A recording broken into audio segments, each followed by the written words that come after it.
Hi, chat. Oh, I'm so zoomed out. Good. The second I got in here, I started sneezing. It's dusty or something. Travesty. Devastating travesty. Starbucks didn't have my drink.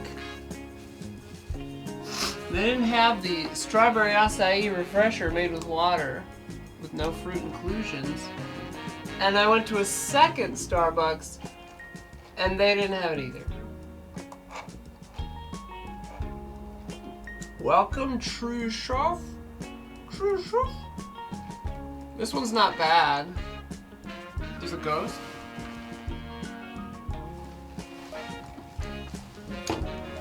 This is like mango dragon fruit. It's bizarre. It's not bad, it's just weird.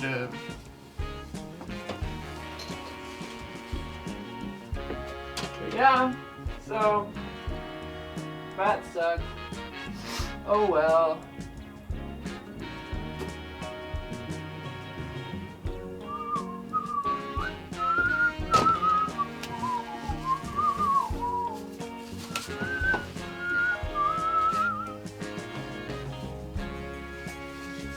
Passion tea lemonade? I haven't tried that. Dragon fruit tastes like cheap lipstick? Let me see. Yeah. Yeah, I could definitely see that. God dang it. How's everybody doing otherwise?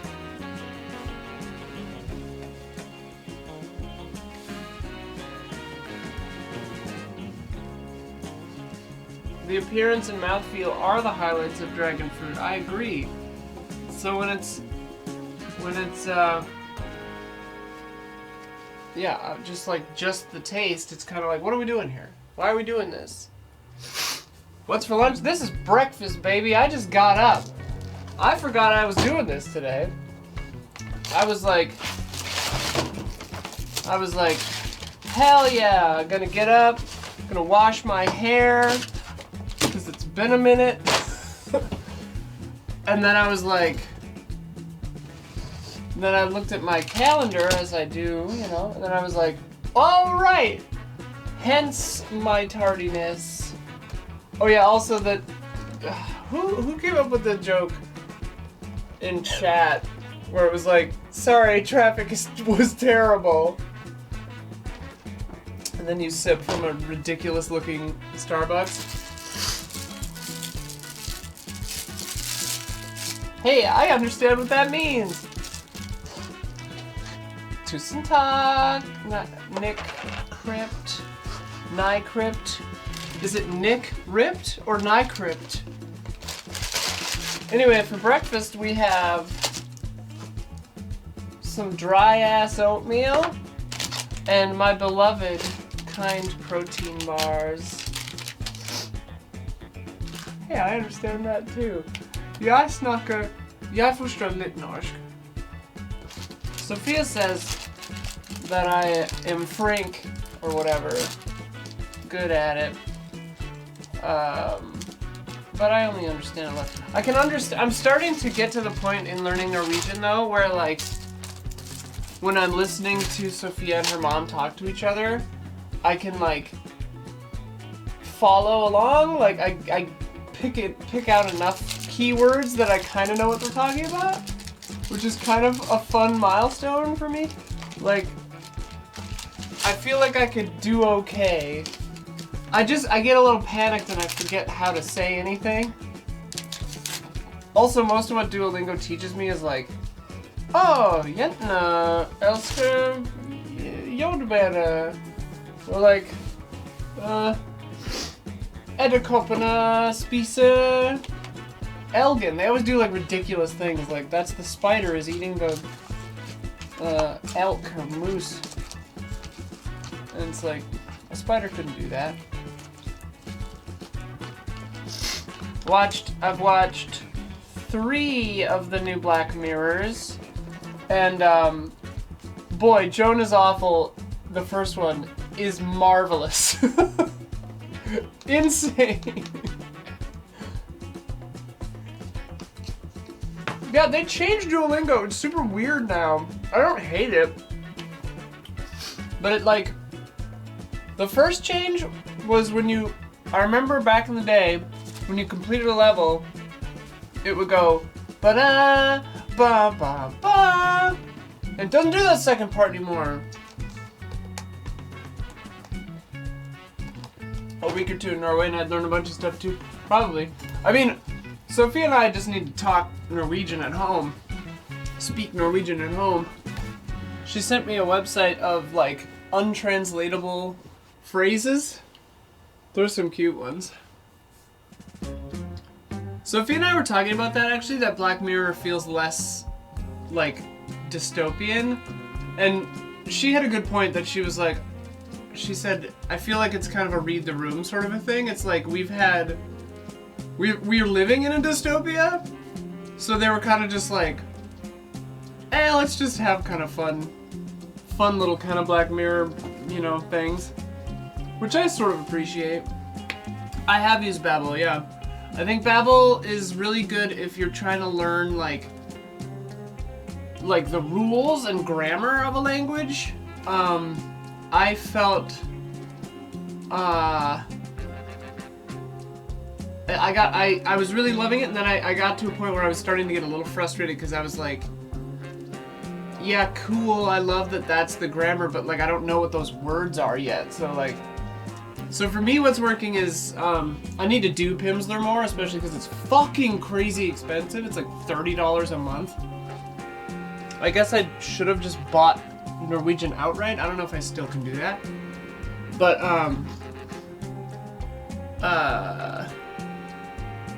Duolingo is really good at teaching me how to read Norwegian and like teaching me weird words and how to spell them and stuff. And Pimsleur is really good at teaching me how to listen and speak it. So I think those two together is a pretty winning combination. What should you play next? Alan Wake, Outer Wilds, or Talos Principle? Can't really go wrong with those. Personally, Outer Wilds is my favorite of those three. Especially Outer Wilds and the expansion. They're both incredible. Like, pardon me here. My, like, straight up, the, one of the best games, I think, ever. Like, lofty praise, but I honestly think that. Alan Wild. Talos Principle is also really, really good. It's more of like, Talos Principle is definitely doing like its thing. I wonder if there's a demo for Talos Principle. Or like watch a stream maybe, cause like Talos Principle, it's like Portal. Talos Principle is more like Portal, where it's like, hey, these are puzzles, and there's like a philosophical story.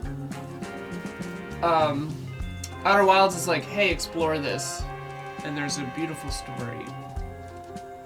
And then Alan Wake, I only got halfway through because I was playing the original, and I thought that the controls and combat were a little clunky, but I haven't tried the remaster or whatever, which could be sick. Oh, it's a backlog thing?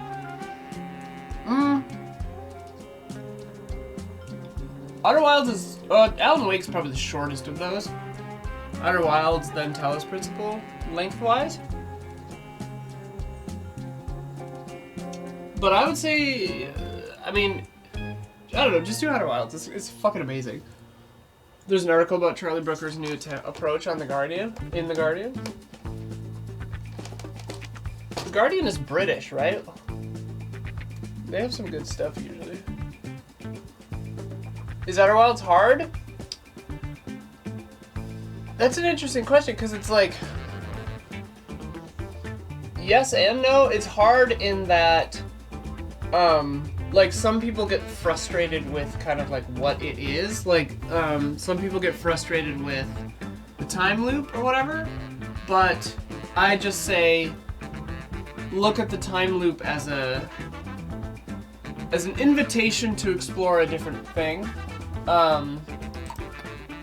don't get frustrated. Don't look at it as something that's like getting in your way. It's something that's saying like, hey, you don't need to focus just in one thing at any one time. Because Outer Wilds, the beauty of Outer Wilds is like really, really about just kind of bouncing around all over the place and putting all the pieces of the puzzle together yourself. And I really love that about it. And different parts of the solar system are different at different times in the loop. So you can always discover something really, really, really different. And yes, great point, Vic Rattler. The ship keeps track of what you've seen and haven't seen. And it'll have like, if you've like glimpsed something but don't know much more about it, it'll be like, hey, what's this? It's really, really well done. And the expansion is basically like Outer Wilds 2, but on your first playthrough, just do it as part of it. Because it's not 2 in the sense that it's later, it's just 2 in the sense that it's huge and more, but it's kind of self-contained, except that it weaves into the main story in a really nice way. So I'm kind of jealous of people who get to play the full Outer Wilds package with Echoes of the Eye, because it gives you this really interesting kind of like dialogue about the notions that the game is. Try to describe it without spoiling or tilting your opinion in any way, but yeah, do everything on your first playthrough and you'll get a very satisfying experience. I have not seen Samurai Cop, but I know about Samurai Cop.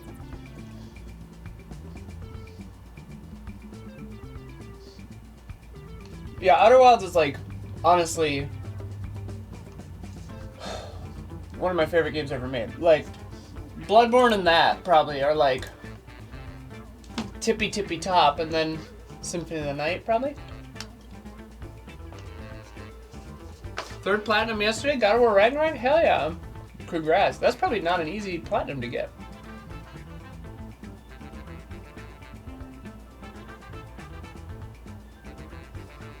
You tried Bloodborne, got up to the spider boss, and burned out and stopped? Which boss is the spider boss? How am I forgetting? Do you mean Parl? Is it a lightning spider? Oh, Rom! Yeah, okay. Yeah, of course. How could I have forgotten about Rom?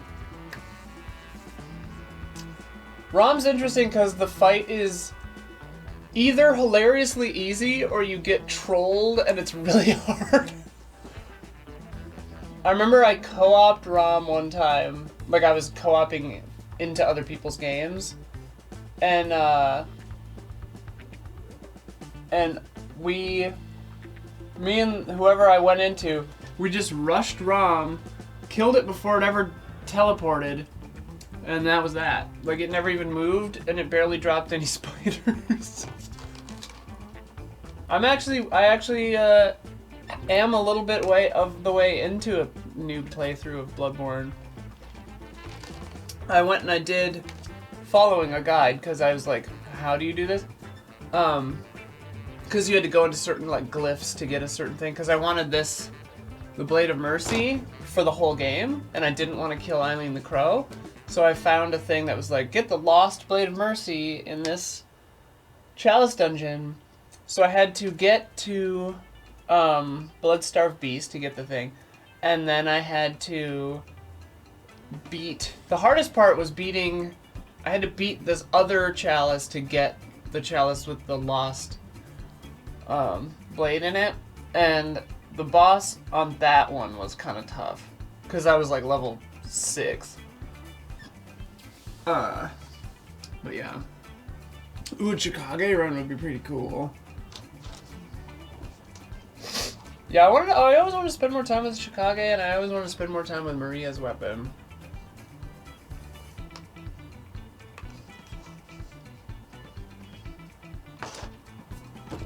If it helps, Rom is more of like a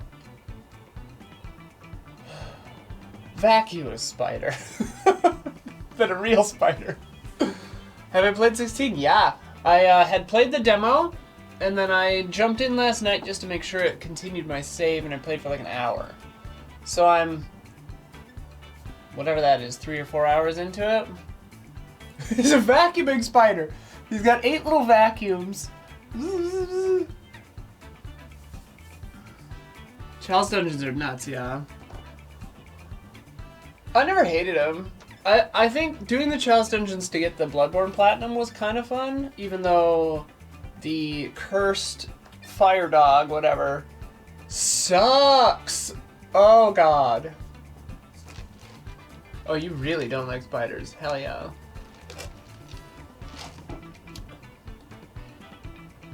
Every time I take a sip of this, I forget that it's not the strawberry one, and then my brain is like, ugh. It's also like making my ears itchy. Am I allergic to this? Or is that just dust? I'm itching my ears from the inside of my skull. It's mango dragon fruit. Maybe this is why my nose is so runny. Maybe I should stop drinking this. A new tour of the studio? Oh, sure, yeah. I don't know. Yeah, it made my ears are all itchy. I mean, I am actually the allergist and the, well, because I got it with water, so it's not too tart because it's not the lemonade version. I never get them with lemonade. That's insane. It's too much. The Hot Wheels car video was kind of a tour. Yeah, I feel like I did a tour not too long ago. I guess Jones was still here. So it was a little while. Not much has changed is the thing.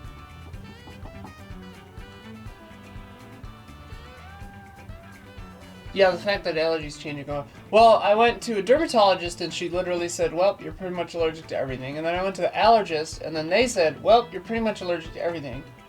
When it comes to environmental stuff and indoor allergies like dust and cats and stuff. That stuff I'm allergic to everything. And then they did a food allergy test, like pricking my back. I had to do 2 different days of that, and I wasn't allergic to anything. And she was like, that's kind of weird. So then she did a blood test, and it said I was mildly allergic to gluten, and I was kind of just like, I'm just gonna ignore that, because I eat gluten all the time, and I'm fine. So I don't really want to make myself more allergic to it, so whatever I do. The wire room? That describes 3 separate rooms. Every room has wires in it. And all the wires are not great.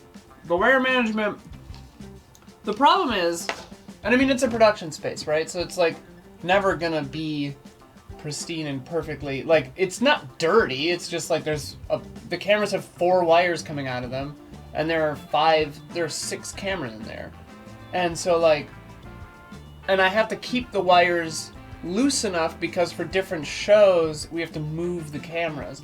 So the wires are like bundled together and like, you know, but like a bunch of wires laying on top of each other just looks really like disheveled. So it looks visually pretty crazy, but it's not terrible. I mean, obviously it could be better. It could always be better, but like, yeah. It's a never-ending battle, basically.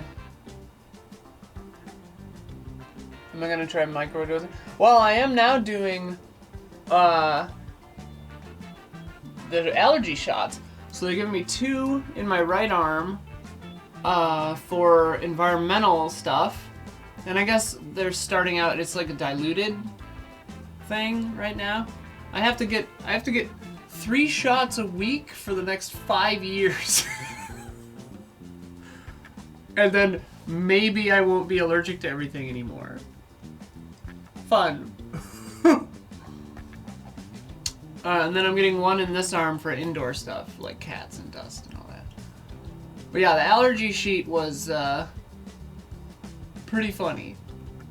There were a few things like, all good on hogs. I can hang out with hogs and goats. Not allergic to hogs and ghosts. Ghosts. Well, it's like a subcutaneous shot. It's just like, she does it like at an angle, so it doesn't like hurt. And then I just have to sit there and play Zelda for 30 minutes to make sure I don't like seize or pass out. I don't know. Why would I want to hang out with anything other than a hog and a goat? Yeah, right? Where hogs? I don't know. Have I finished Diablo 4? Yeah, I beat Diablo 4. I'm on I'm on Nightmare now, World Tier 3. Have been for a little while. I'm level 56-ish? 56? That's all I can think about. Futurama. Yeah, I really like it. I really like Diablo. I don't know. Apologies to the employees of Blizzard who have been horribly mistreated. I'm a rogue. Using the, currently using the Twisting Blades meta because I had a build that I was doing that was fun, but then around level like 38 or something it just stopped being effective and I was like, okay. That's funny. Ugh, now I can't drink my drink. What am I gonna do? Will I have enough caffeine? I'll have to go get more. Yeah, I didn't finish Zelda. I have 2 of the things in Zelda. That's cold and salty. Oof. So I gotta eventually get back to that. I kind of forgot Zelda too. And now, yeah, I've started Final Fantasy, and I'm just kind of like, ay, it's a insane period of time right now. Like, too many games. I watched my partner Sophia playing Jedi Survivor, and it actually seemed kind of cool. I doubt I'll really play it, but like, it looked kind of cool. Final Fantasy won't get here until Saturday, but you're gonna start Final Fantasy VII Remake. 7 Remake's pretty cool too. Games have returned. No, seriously, like, unlike movies, it feels like games, like, obviously COVID, and then, well, she's still my partner. She's my fiancé and my partner. My fiance! Yeah, I was saying the same thing, actually, Carlos LA 2013, 213. But, I was saying the exact same thing. I'm like, 2023 is like 1997 or 98. Like, it feels like one of the greatest game years of all time happening right now, and it's kind of insane. It's kind of a lot. Oh, Dune 2, yeah. Movies are gonna hit later in the year. So far, it's been kind of a timid year for movies. Although I am excited for Asteroid City. I hope to go see that this weekend. I keep forgetting that that's this weekend. The partnership ends the second the proposal happens from then on. You just got a PS5? Sick. 2007 and 2017, yeah, they're pretty good too. Just got a PS5, what should you play? Let's see. Demon Souls. And then there kind of weren't any games for a year or two. Spider-Man, obviously.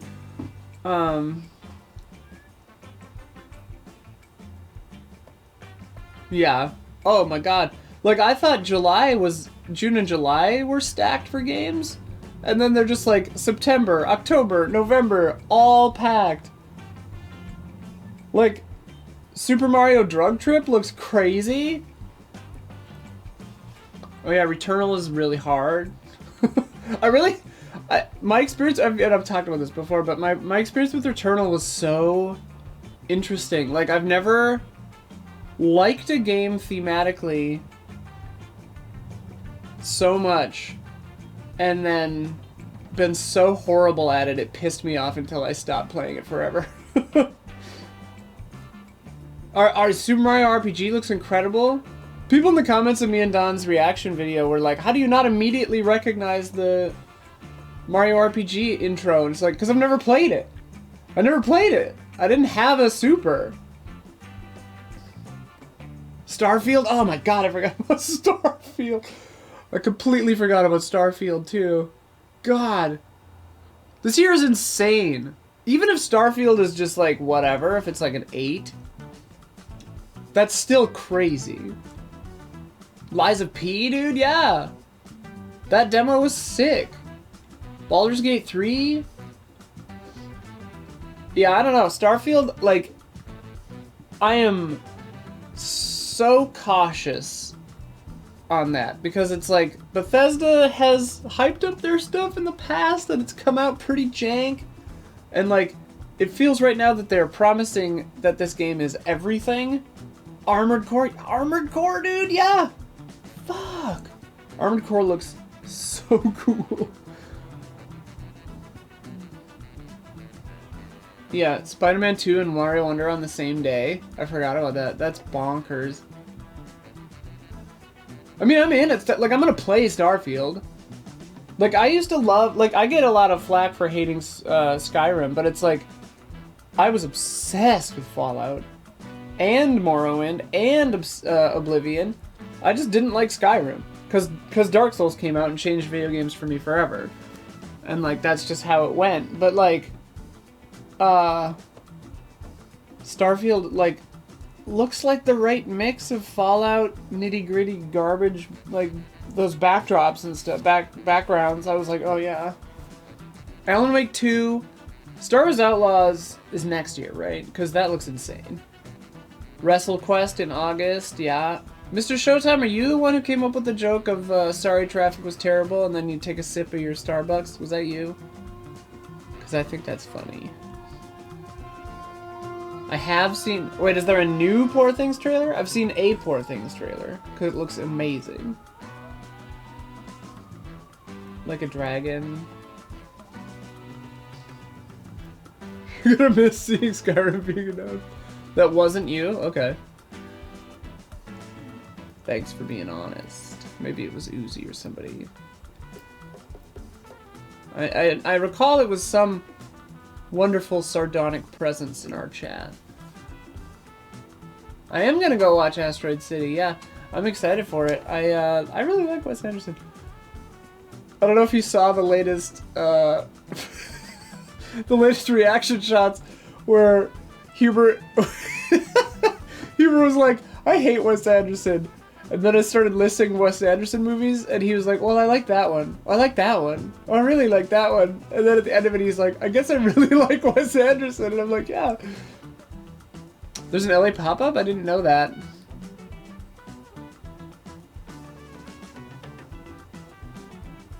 I love Grand Budapest. It's so good. Yeah, that new Jennifer Lawrence film sounds like I wrote it off because I saw the trailer and I was like, okay, whatever. How the West was one, that's funny. But yeah, if people are liking it, I'm excited for Bottoms, which is like these two like loser lesbian girls in high school. Like, I don't know, it looks like a raunchy or Booksmart. Hopefully it's good. It could suck. I don't know. What else? Dune 2, obviously. I'm like losing my marbles. Losing my marbles! For Dune 2, dude. Let's be serious. It's gonna be the greatest thing. Yeah, Wes Anderson definitely, like, if you're like 14, you're not probably gonna love it. I can't remember when I first saw... I assume Royal Tenenbaums was my first one. Might have been Rushmore first? I remember I saw Royal Tenenbaums the first time and I didn't like it, and then I watched it again, and then I loved it. Same with Big Lebowski. I didn't get it really the first time I saw it when I was like 14. And then I watched it again and I was like, oh, this is genius. This is like absolutely incredible. Yeah, I like all Denis Villeneuve movies too that I've seen. I don't think I've seen any that I didn't like. I love Life Aquatic. I know that a lot of people don't. I love it. Prisoners is insane. Prisoners is very, very good. Sicario is good. Prisoners is good. Obviously, Arrival is good. Dune is good. Blade Runner 2049 is amazing. Enemy is good.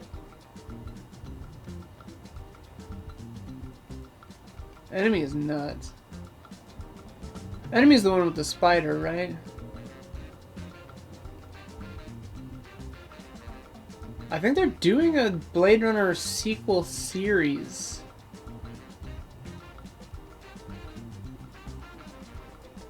Yeah.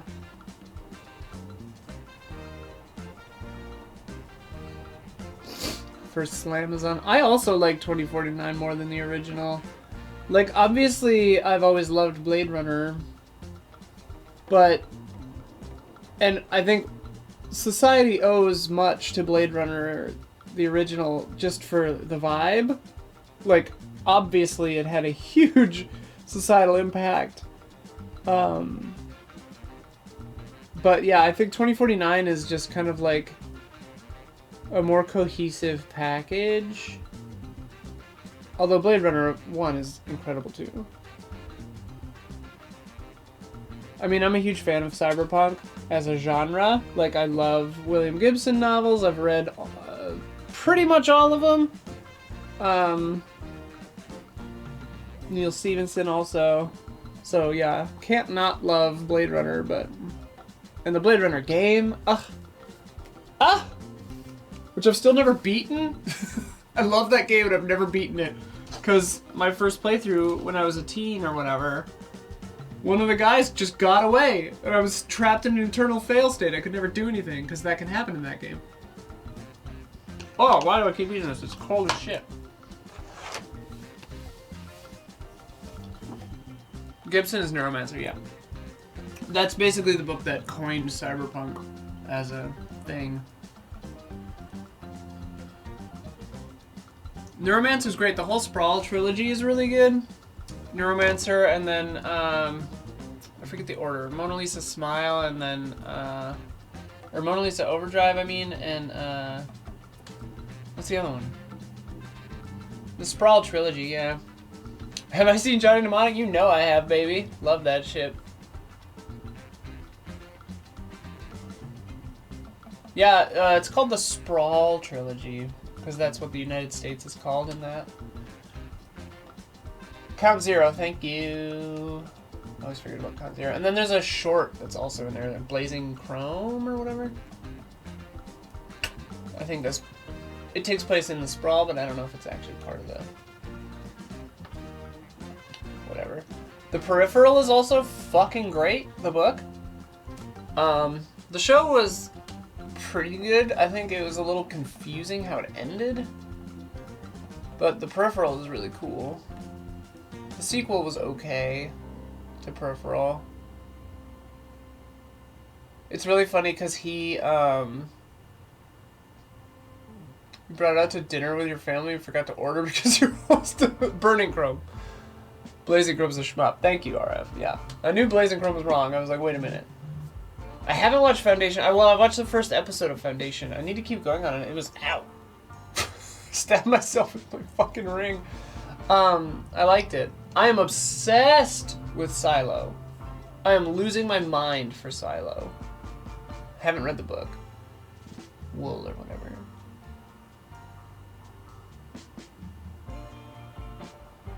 The, Cyber Dolphins, hell yeah. Neuromancer's so good. I haven't seen Stalker. It's been on my list forever. I even pay $100 a year for the Criterion Channel, and I just like don't ever watch anything on it. I'm a bad person. A Neuromancer movie would be bonkers. If you like Neuromancer, read the Neil Stephenson book.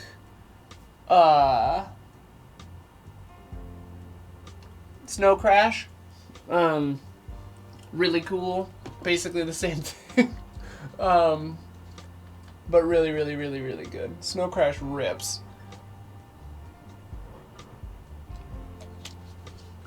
Angela Carter, I haven't heard of. What do they do? Thanks, Arctic. Arctic. I gotta watch Stalker. Hell yeah. Tim Miller's making a Neuromancer film? Oh, that's good. That'd be a tough one to make. That's like Blood Meridian level complicated. Is Snow Crash like Snowpiercer? Not really.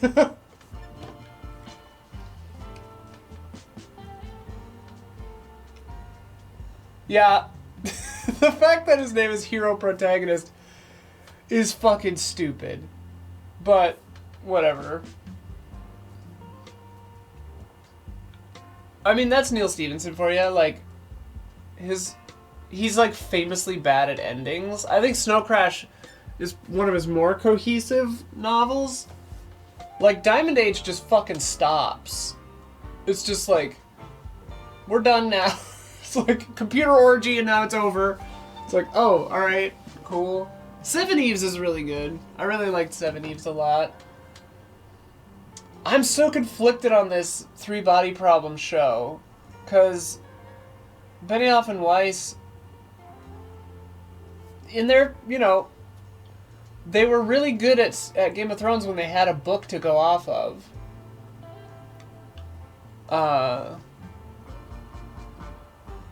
I haven't seen Lawnmower Man since I was like 12, so I don't remember it at all.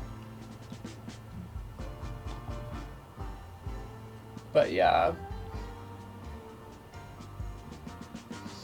Yeah, they're doing Three Body Problem. So it's like, will this be an absolute train wreck? Or could it be kind of cool? But also, does Cixin Liu hate women? Because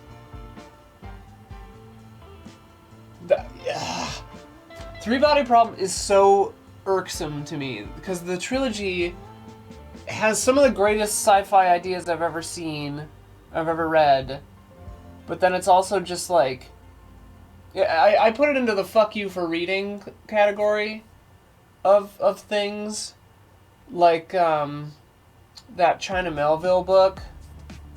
What is that one called? Perdido Street Station, where it's just like at the end of the book, it's just like, fuck you. Like, everything's terrible now for no reason. Like, punishingly terrible. And it's just like, cool. Glad I've spent time on this. Like, if you... there's a way to do a sad ending, right? And then there are just gut punches that feel pointless. And... yeah. I don't know. I'm kind of spoiling, vibe-wise, spoiling the third book of the Three Body Problem, but it's just kind of like, what the fuck? Ugh.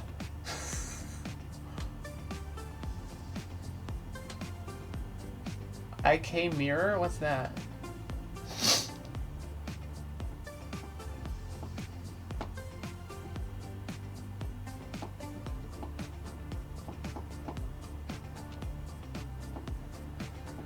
Death's End is interesting because, yeah, like the very, very end of it is kind of hopeful, but like the story with the characters is like needlessly punishing, I thought.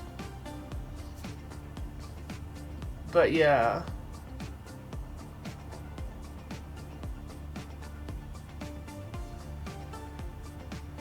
I don't know, and also just like the one lady is just like the focal point of so many fuck-ups that I'm just like, Cixin, what are you doing, man? Like, why do you hate this lady so much? Whatever. But like, just the thoughts and the sci-fi shit in them are so crazy. There's an unreleased Three Body Problem film. Didn't China make a series or a movie? I haven't seen it. Is there a different one?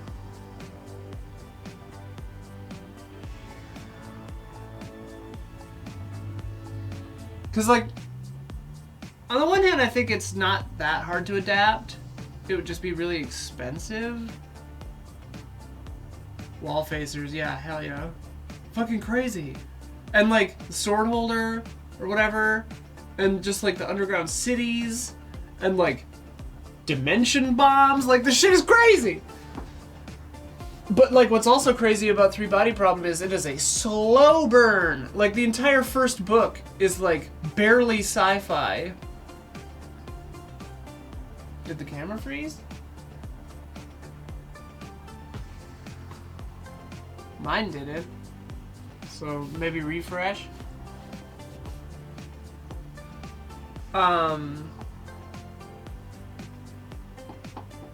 Yeah. Yeah, the first book is like it's like Contact almost. It's just like people sitting around and nothing happening, but they hear a signal, and like that's the whole book. And then the second two books are like the craziest shit you've ever heard of. It's like worth it, but I'm so conflicted on those. I need to rewatch Contact. I've been thinking about Contact like a weirdly high amount lately. I just rewatched Panic Room the other day. I love Jodie Foster. She's the best. The Three Body film was made in 2016, planned to release in 2017, and they shelved it because of studio internal shuffling and first cut being bad. Wow. Is it rude that you didn't think I read? Yeah! Yeah, it is! I read a lot. I mean, mostly audiobooks, you know, while I'm driving. But I've read a lot of things. I like books, you know? Right now I'm between stuff. What was the last thing I read? David Sedaris stuff? Maybe? Let me see. Let me call up ye old Abadal. Yeah, the last thing I was listening to was Let's Explore Diabetes with Owls by David Sedaris. Oh, yeah, I listened to Gideon the Ninth and Harold the Ninth, and I weirdly didn't like them. I thought they were punishingly slow and nothing fucking happens. Yeah, like, I should like them. They're about lesbian necromancers in space. Why would I not like that? But then it's just kind of like, do something. Have the characters do something, like be in the room together and do something, please. Yeah, the setting, the world, the science of it is awesome, but it's just the story I found really boring and annoying. Fingersmith also was very slow. Classic lesbian book.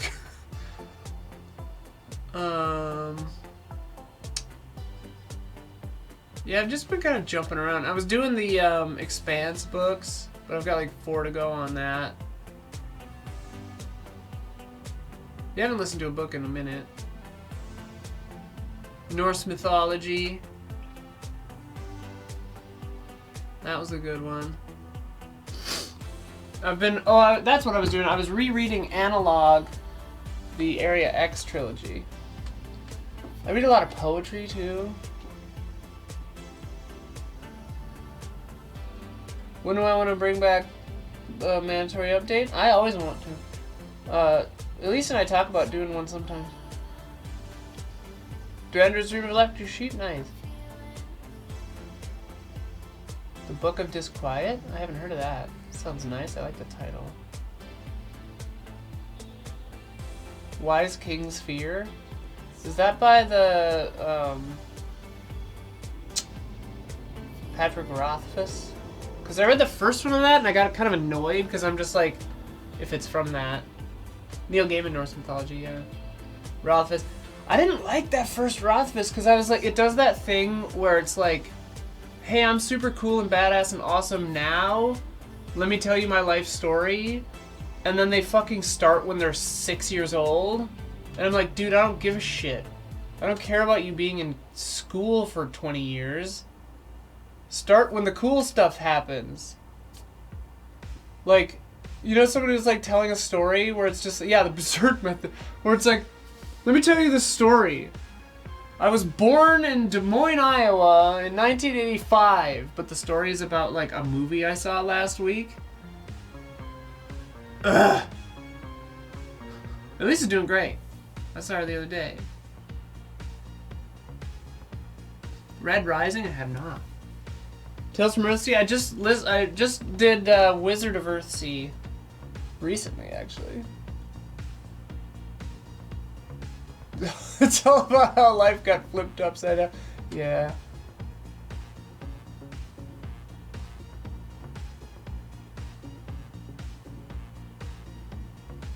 Yeah, Earthsea kind of did that too. Earthsea,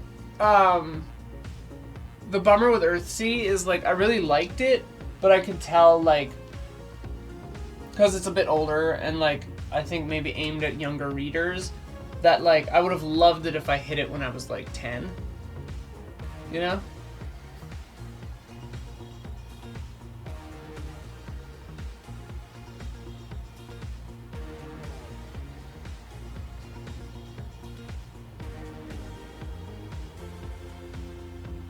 I haven't seen the Earthsea Ghibli movie. The sequel's good? Yeah, I mean, I've heard that they're all really good. My friends, Nick and Amelia, have, like, their dad, like, named their boat after something in Earthsea. It's not like a, you know, yacht or something. It's just like a little, you know, it's like a little lake boat, whatever.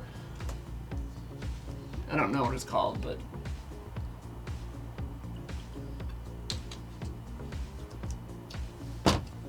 Is magical realism dated? No!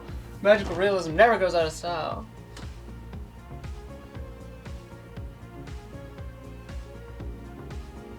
Yeah. That's a complaint we hear sometimes. It's funny because YouTube sometimes is like...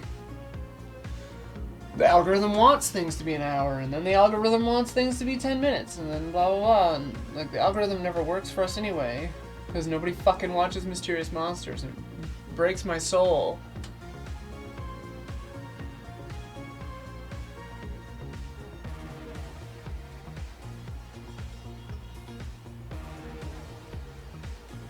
Thanks, MW. I've been sitting on we filmed an episode. I just have to edit it, but I haven't had time. And also I've been kind of like emotionally like, what's the point about it? Kind of, if I'm being honest. But it's a good episode. I'm gonna edit it soon. Broken Earth I've never done. I don't know anything about it.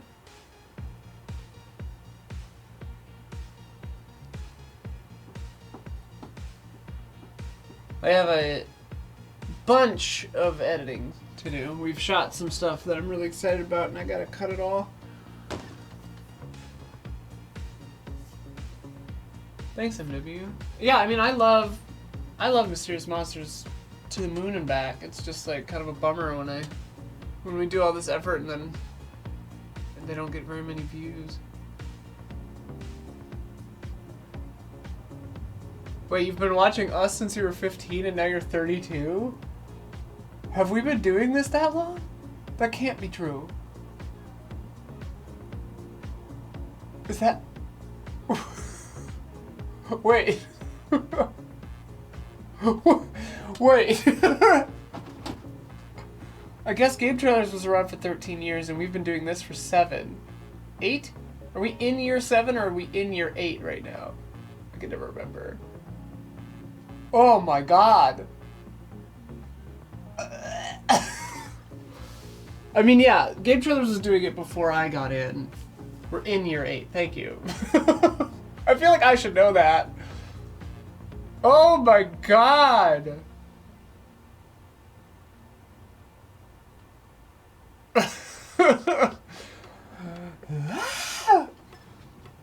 I guess I'm old. We're all getting older, huh? Every minute. Yeah, GT started shifting into more personality-based stuff, like... I mean, I was at GT for like 5 years before that stuff happened. maybe 5 years? No, like 3. I'm older than you, RF.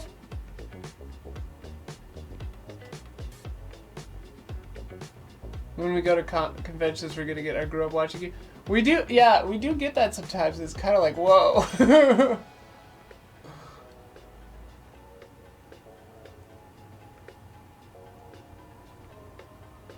Damn, that's long grad school. What are you, like a wizard PhD or something?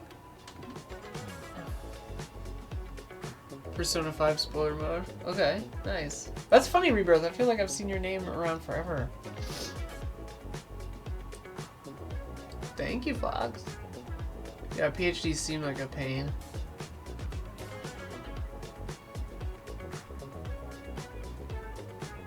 Oh, nice. That's good to hear.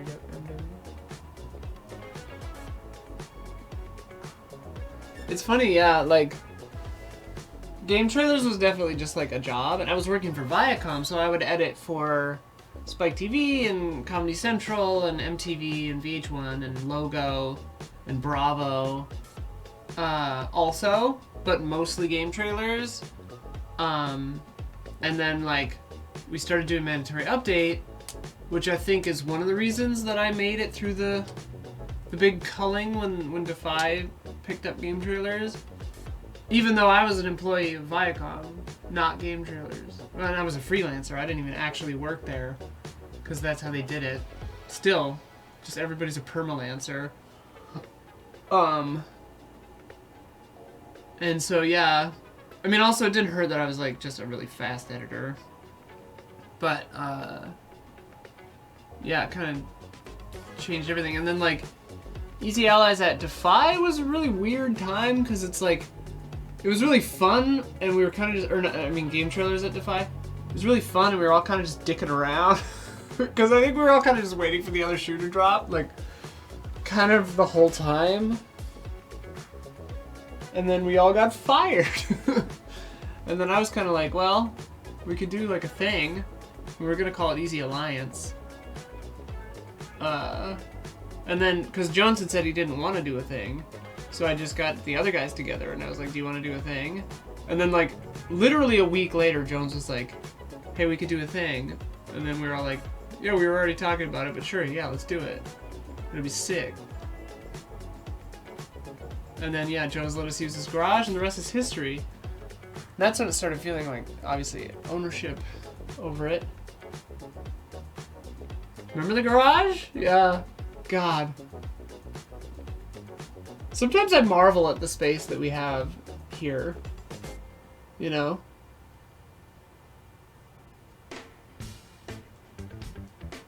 You like to think that Amanda was like, Brandon, you were doing a thing? I do sometimes wonder if Jones thinks he had the idea by himself. It's like, we all had the idea, Jones. It's like, I love Jones. I'm not trying to shit talk him. It's just kind of funny. I don't know if he thinks that or not.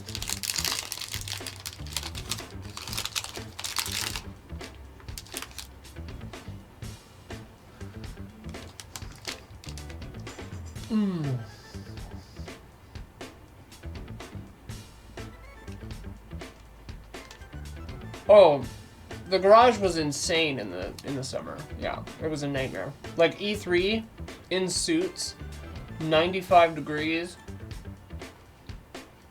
bonkers. Yeah, the trailer we made indicates it was his idea. True.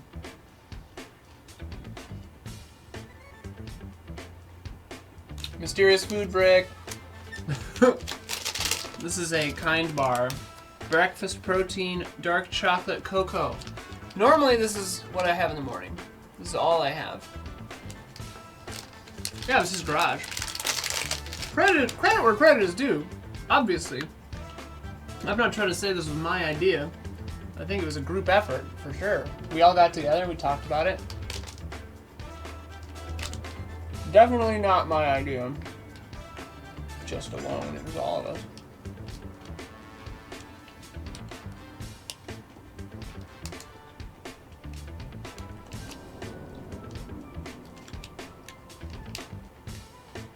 Yeah, Jones is great.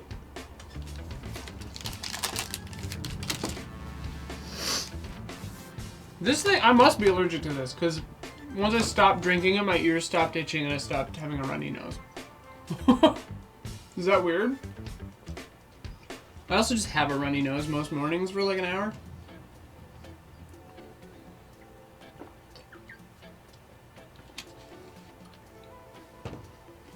The old GT editor? I don't know. Yeah, I think I just get like dust allergies. I think it's kind of dusty over by that computer. Old Dusty Damiani. The word editor, this is Dragon Fruit, you know. The word editor has too many goddamn meanings. Because to me, I hear editor and I think video editor. But Blood says it and he means like text editor, like a magazine or whatever. Other people mean it like the guy in charge.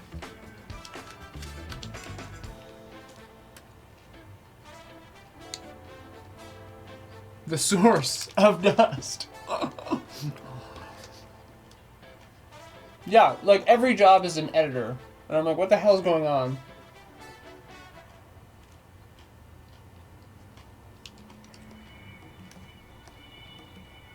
I don't know. Clean your room, Rebirth.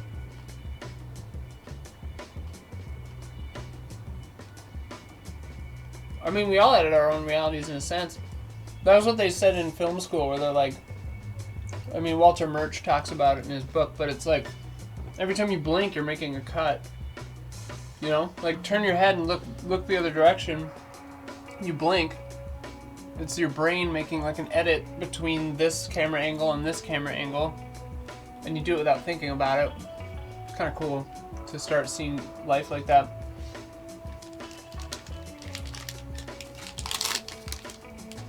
Huh. Stupid eyes.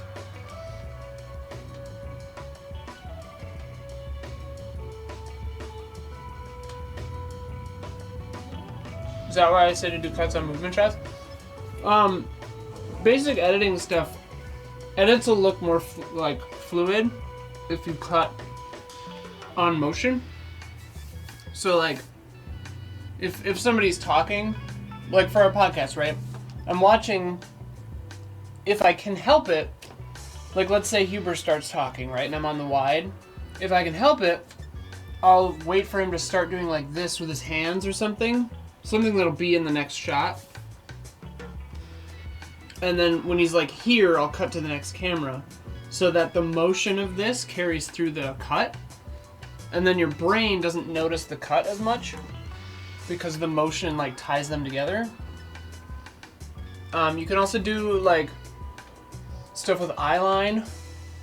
And also it's good to frame like, unless you're trying to make a cut jarring, which obviously sometimes you do. Like, if you're editing, like I'm right here in the frame, right? I'm a little bit off center. If I was cutting to a close-up, I would want me to be positioned similarly in the frame so that it would feel less jarring and that your eye is already in that part of the frame, so you want to keep the eye there for a less jarring cut. And motion helps with that too. I mean, the more you learn about the art of editing and stuff, like, everybody does this stuff. Like, they're kind of like, they're the rules that you learn so that you can break them on purpose, you know?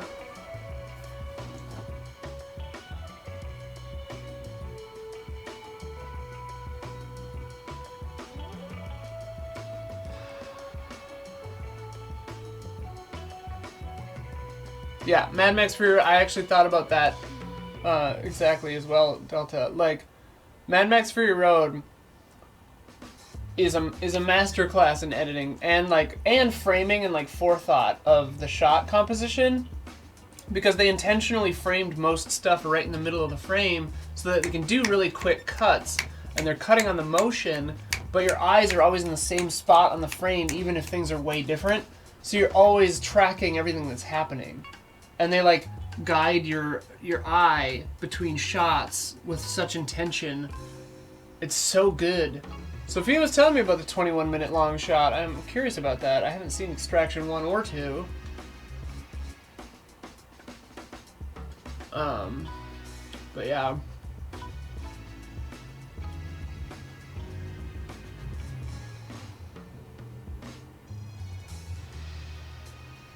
Oh, don't get me started on that, Fox. Keep those eyes open.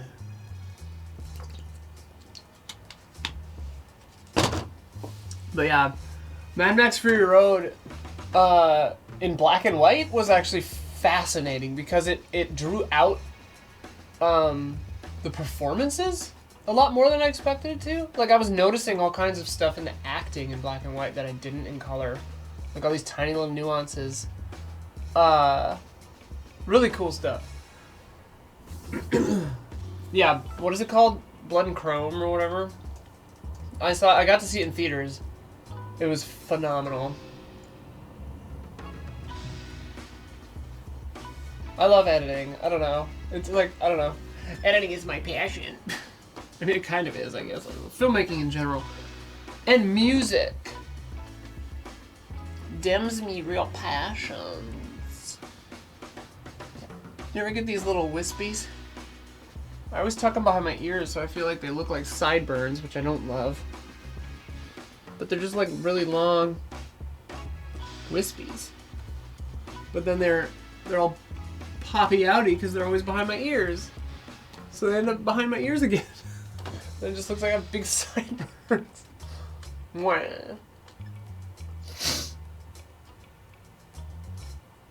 Yeah, editing is so funny because it's like, it's really cool and really fun, and you get to meet really cool people and work with really cool people.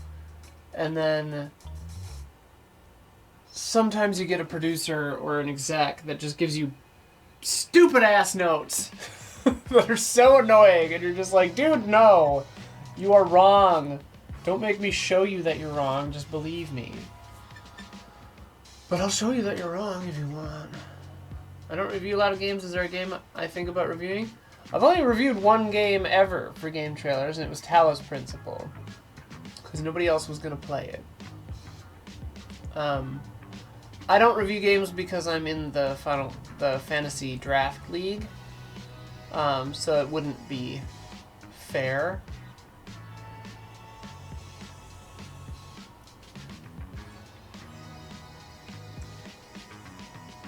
Nice, Fox.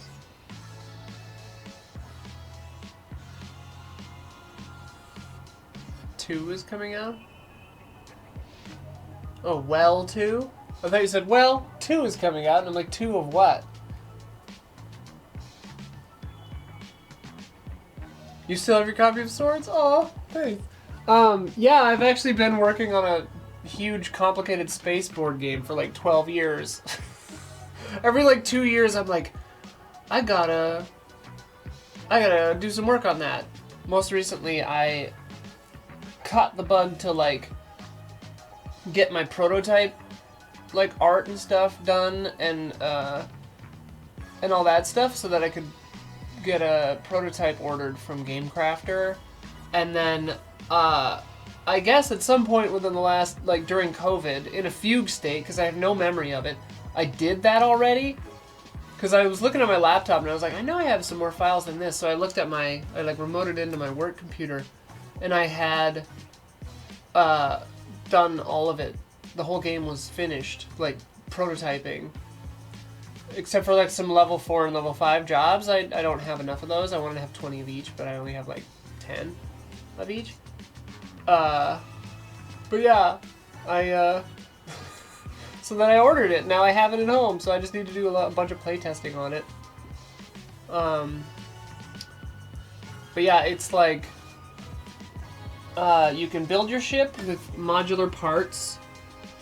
The jobs board cycles through, and then space is like a grid of tarot cards, and so every time you go to a new piece of space, you flip it over, do it, and then you replace it, so space changes. I think it's cool.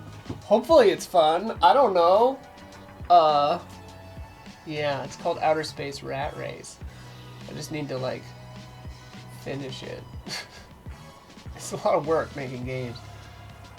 And I got, honestly, I got discouraged too, because like Swords, it did well, like the Kickstarter finished, we did everything.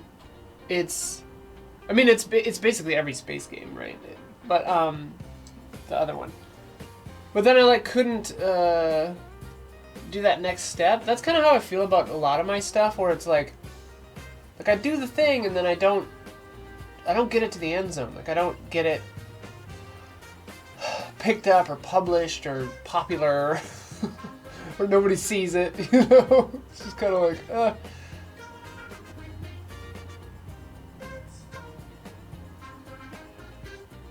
Swords has DLC? I'm really trying to finish my album. I've got 9 tracks now. And I want one more. I want to hit 10 and then I want to like do it. And I want to make some music videos and crap. I'm really worried though, because like, you know, you put your heart and soul into something and then if it doesn't do any numbers, if it doesn't do numbers, it's kind of discouraging. Especially if people don't like it. You put a thing out and everyone hates it, and you're kind of like, oh, alright.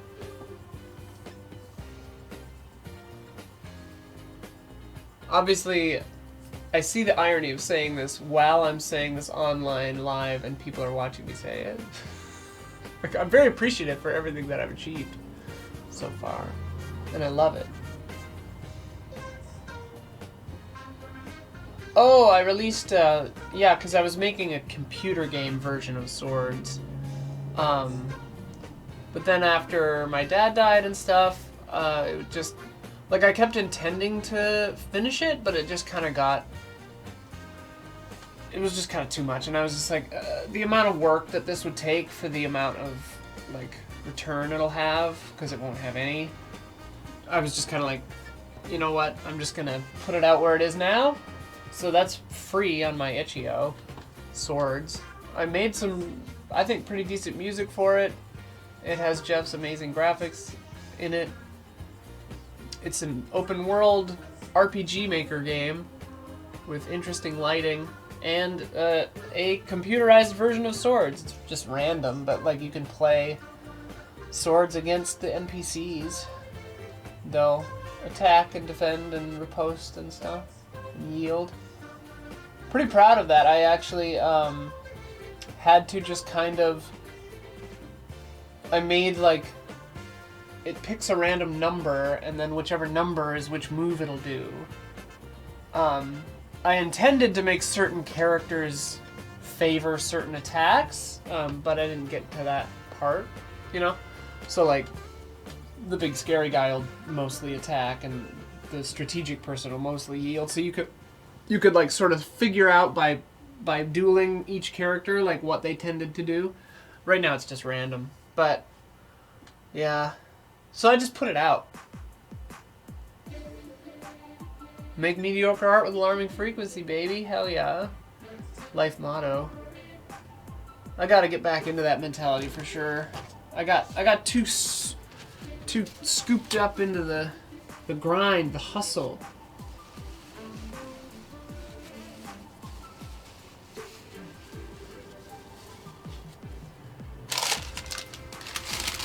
But it's crazy because it's like, I've written a bunch of feature films that I haven't made.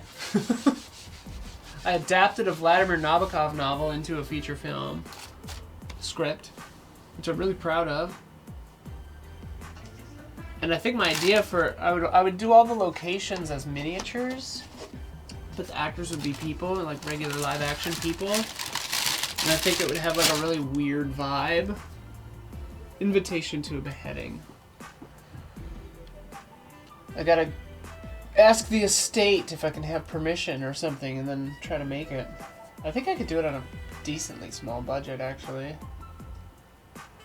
My writing partner and I are getting close to another couple of features done, so that's pretty sick. That was Black Eagles, yeah. Edelgard. Whichever one she was. That's Black Eagles, right?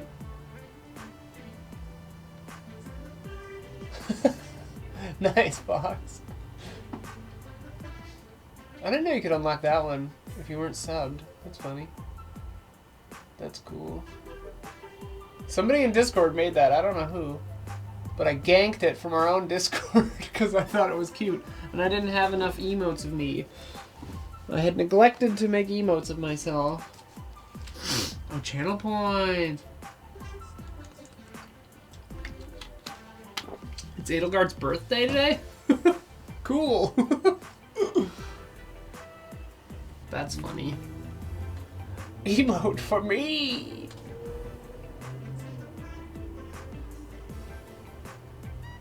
Yo, I love Three Houses.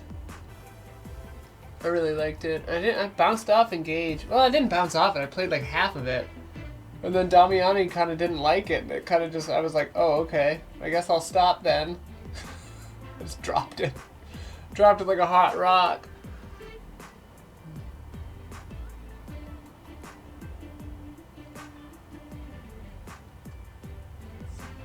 It doesn't have vibes or stakes? You're kind of right. A magpie. 1 for sorrow, 2 for joy, 3 for a bird, 4 for a boy. Listen to Magpie by the Unthanks. It's a really, really, really good song. It started off the 3-hour folk horror documentary, which was the first movie I saw in theaters after COVID. Well, when we thought we were done with COVID, but it was really the fake out. Oh no, your 16 got delayed? That sucks. That's why I just do digital. Well, and also my PlayStation doesn't have a disc drive, so that contributes to that too. The pandemic to endemic transition, yes. Yeah, we're still in COVID, but people just don't care anymore. Absolutely. I mean, we're just in it forever. You thought 16 was delayed? I remember, dude, I think about this all the time. Final Fantasy VII Original, back in the day, September 97 or whatever. I ordered it standard off Amazon. Nascent. In its infancy, Amazon. I ordered it standard. And my friend ordered it, like, super ultra rush so that he would get it, like, right on the day, you know? And I got mine first, and he was so pissed. Mine showed up right on the day, and his was delayed by like 3 days.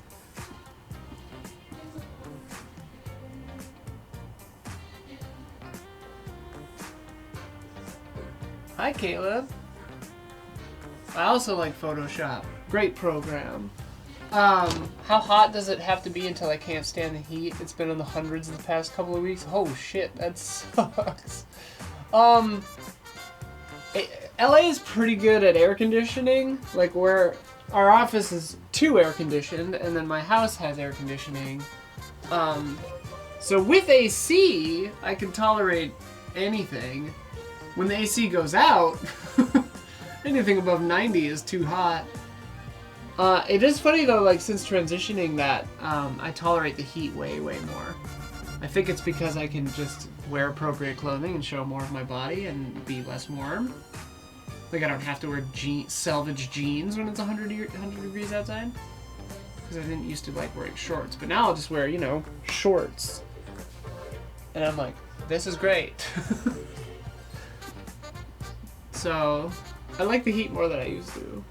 Also, I do get cold a little easier than I used to, too. That stereotype seems real. When you were 8, your memory card was corrupt, and you kept getting the end of disc 1, and you would lose your data? You thought it was the game's fault, threw it away? Oh no! That sucks.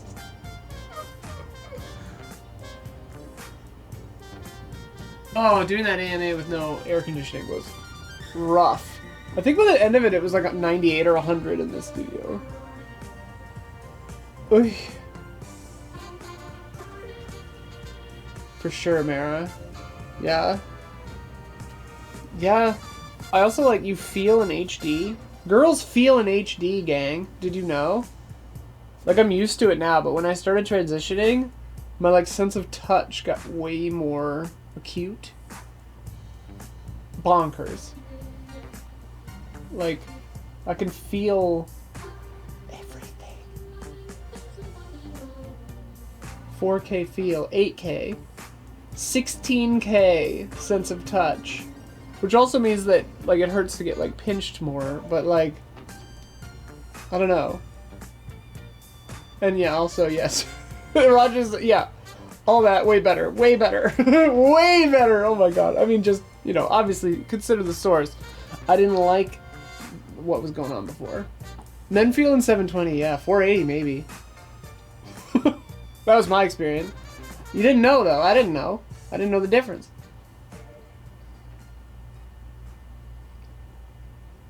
Like, back in the day. Like, you don't know it until it's like getting glasses, right? You don't know how bad your eyes are until you get glasses. And you're like, oh my god.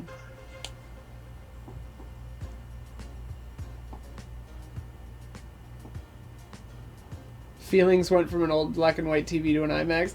That's funny. That was funny, because at the LGBT center, when I was first considering transitioning, they were like, they made me watch this hilarious little video, and they were like, you may find it difficult to control your emotions, more difficult to control your emotions. And they said that like 8 times. And so I thought, like, as soon as I started transitioning, I'd be like this emotional mess. Not true. For me, like, I've never been a big crier. I've never been a hugely, like, explosively emotional person. I'm a little more emotional than I used to be. I'll get choked up more easily, but I still don't cry much. Personally. I mean, that's probably also because I'm hella depersonalized, so nothing feels real, but yeah.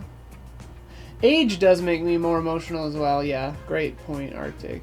Like, and the more people around me die, the more sensitive and afraid I am. And, like, the more afraid of illness and mortality I am. Like, I am obsessed with death, and I'm terrified of sickness. And I think about it all the time. It's a problem. Guess we're getting into this portion of the the hangout. This one's been fun. We've just been chatting. I feel like it's been kind of chill. Normally we'd look at dresses and crap, play quizzes and stuff. I don't know. I just feel chatty today. You cry at music when it's not even sad. Music will get me. Music gets me. Life is so fragile. Oh my god, it's so true. But also it hangs on. It's tenacious. Hangs on, dude. Metaphysical poet. Well, thank you. It was a smooth topic transition, yeah. Sometimes it seems like I just start screaming about absurdistic existentialism out of nowhere. Chat it up. C-Note, 88 months. Holy crap. That's like a long time, huh? That's the most, right? 88. 55! When I hit 55 in Diablo, I went 55, and no one else was there. It's a lot like 88 months, yeah, hell yeah. Accurate, accurate.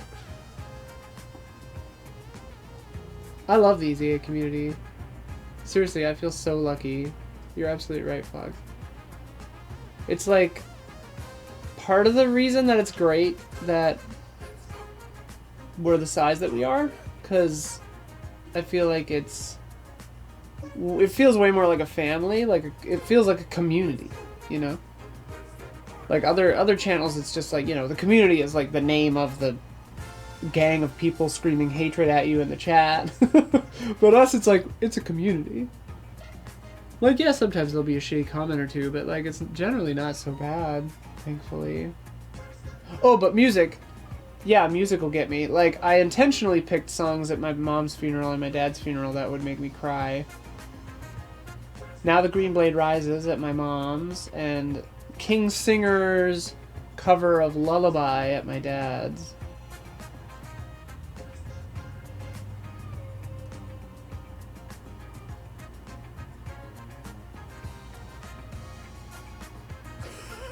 As Don started collecting cups, he was talking about it for quite some time yesterday. Listen, I got most of the rules to Family Feud. I got most of them. I was setting up that whole thing by myself. I didn't know what the fuck was going on. Have I ever experienced synesthesia? Not really. I've had some out-of-body experiences. I've had, like... I had a period, like a moment of realization where I felt like I could literally feel the solar system and the planet moving, and I had, like, this moment of total oneness where I realized that I was made of all the same things as everything around me. Maybe I just got hotboxed by my friend, Amith. Who knows? We were watching The Fountain. You know, he was smoking a lot of weed. So maybe that's what being high feels like, and I'm just late to the party. Never tried drugs. But, yeah, I felt the movement of the stars and the planets and realized I was made out of, star stuff. And it really, honestly, was like a philosophical awakening for me, because I was just like, oh, yeah, like, it felt like I had kissed Satori for just a second. Like, I had, like, dipped a toe into Nirvana and had the realization. And I can carry it with me, like, I can, like, I could, like, call back to it. Like, still, I can just be like, oh yeah, that's the nature of things. So I've kind of always just kind of had that. Like, people think I'm a nihilist, but I'm not. Because I believe that. Like, you know, the universe is a system. Everything is made out of science. There are answers, we just don't know all of them, and don't need to.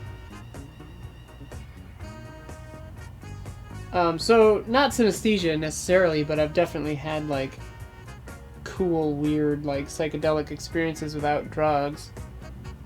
That's part of why I don't want to try drugs, because I feel like my brain just makes them on its own. I don't really want to fuck with that chemistry. Also, yeah, somebody told me that I shouldn't do psychedelics when I was a teen because it would go dark immediately, and I think they're kind of right. Yeah, I don't figure I need to start. Also, I get kind of panicky when I'm not in control of my faculties. Like, even getting drunk I don't super love. Like, I like it at first, it's really fun, but then when I want to be done, I wish I could just be like, done. You know? Estrogen's the only drug I need, yeah. I mean, I've said this a billion times, but getting on estrogen, it doesn't feel like I'm on estrogen. It just feels like I'm not on testosterone. I feel like I got off testosterone. I just feel regular now, which is pretty fucking weird.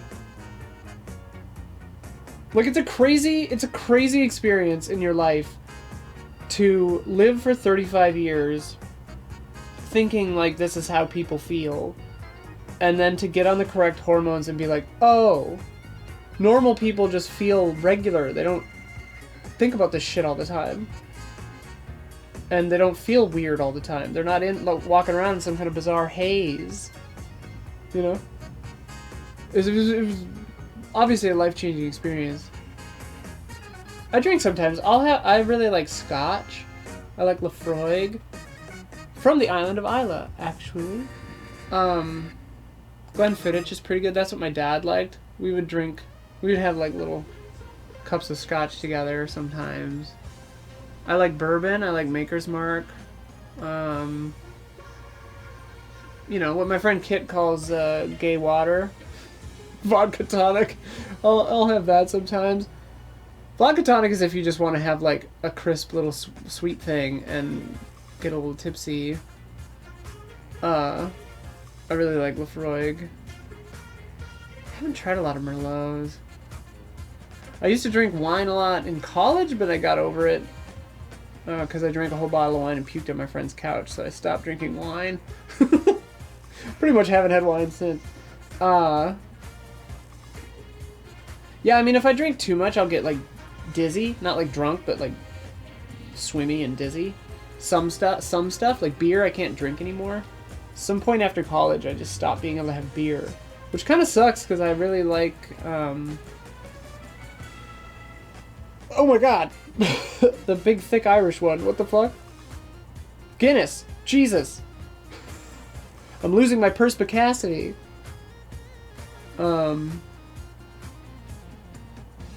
But yeah, rum is good. Like, when I was in the Bahamas, we would drink rum, and that was really fun. But yeah. Whiskey's good. Okay, Lisa. That is where I got that quote from. Lagavulin? Yeah, I need to try that. I haven't had that. We all tried Negroni Spagliato with Prosecco in it, because we're all gay, so that was pretty fun. It was really funny, like, the grocery store near my house, like, understood the assignment. They have a stand that has Negroni, or Campari and Prosecco, like, just on it. It's like, okay, little lesbian stand, got you, like, cool. Sophia likes, yeah, coconut kind of stuff. I like, more, like, dark, earthy stuff. She always, like, sometimes I'll, so fiance, yeah, sometimes I'll be, like, sometimes in an evening I'll, like, have just, like, a scotch and soda or whatever. And, like, Sophia and I'll be watching shirts, I just read you saying shirts, Ara. Flannels and docks are the one, like, one of the few lesbian stereotypes I don't accidentally check the box on, actually. I don't do those. Personally. I do have a carabiner for my keys. Like, carabiner. It's not on my pants, but it's in there. Our Doc Martin likes, I just don't like the heel. Like, the sole on Doc Martens is not my thing.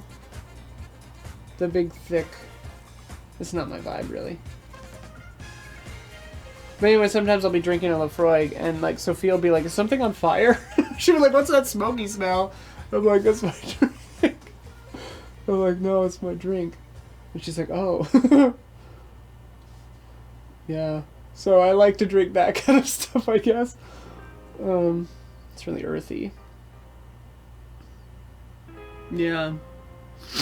I'll make myself a modified hot toddy when I feel sick. So I'll put, like, Maker's Mark in with some rooibos tea with some honey and cinnamon and lemon juice. So I'll do that. No dairy, no milk, obviously. I don't really have a name for it. I just call it a hot toddy, but it's different. I'm sorry I'm making everyone want to drink at 1 p.m. my time. Speaking of which, I think we're shooting them fast and loose here in a minute. Maybe that's at 1:30? My calendar's not loading, that's cool. What the hell, calendar? 1:30, okay. What's the deal with Game Changer? I love all their shorts and I've never seen a single episode. Like, are they not on YouTube? And why are they crushing the shorts algorithm so hard? Maybe you all don't get Game Changer shorts constantly, but I sure do. And they're great. I just realized I'm accidental Christmas over here.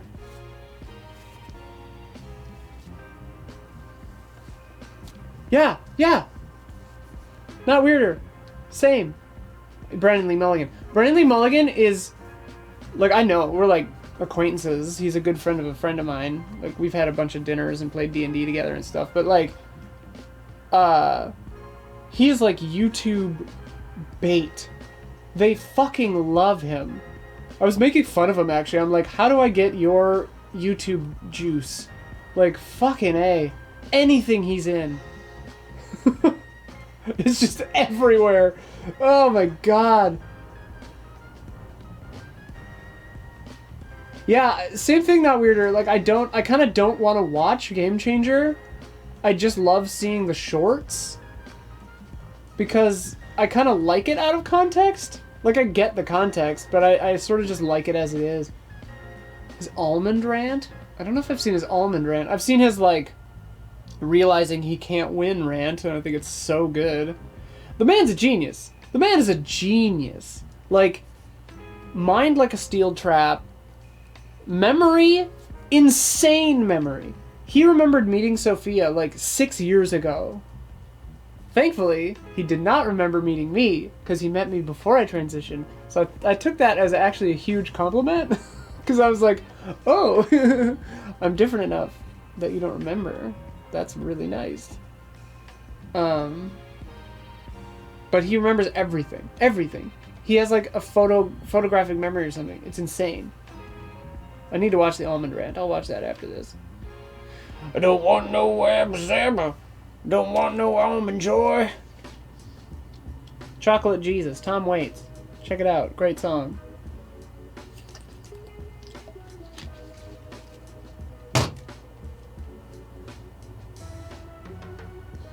He just went off on almond. Wait, I think I have seen the almond rant.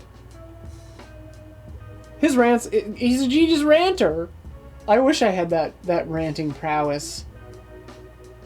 I feel like my rants get repetitive and nasal.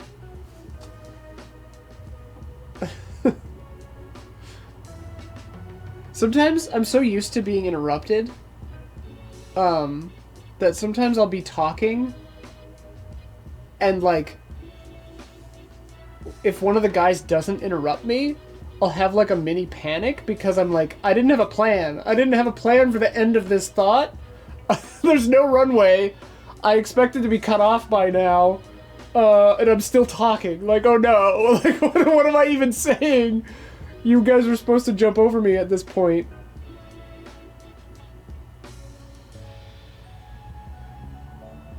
It's so fun.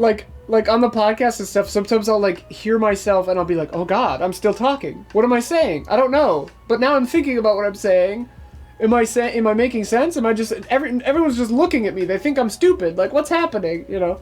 That's me every time I talk on the podcast.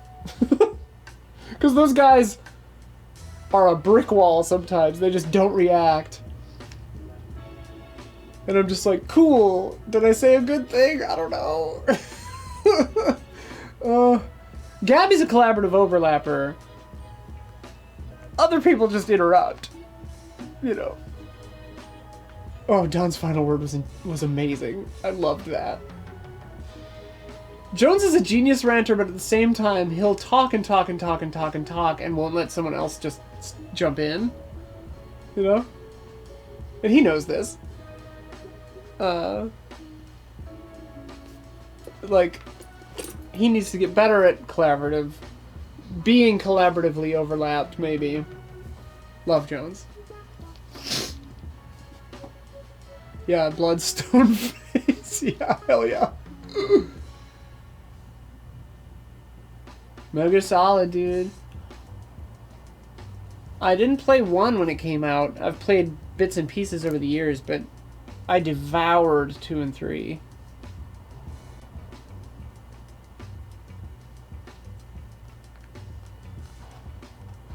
His genius is because his rants are ineffective. That's so true. That's so true. Can you get a new opinion yell?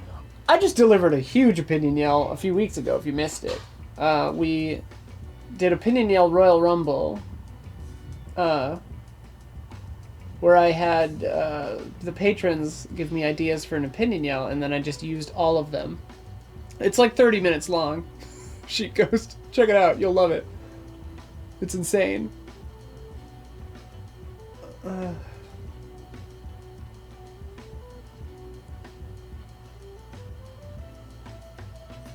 MGS2, yeah, goes places. For sure. Somebody's here.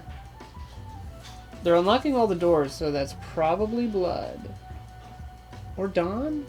Oh, I hear the cast. It might be Dawn. That you, Mylar? It's Dawn. Come here! Dawn! Come here! He's not. Come here! Come here! He's slow moving. Who would be the best shock jock? I don't know. Dawn probably, because it would just be so weird. Speaking of the angel. In the arms of the angels. Hi.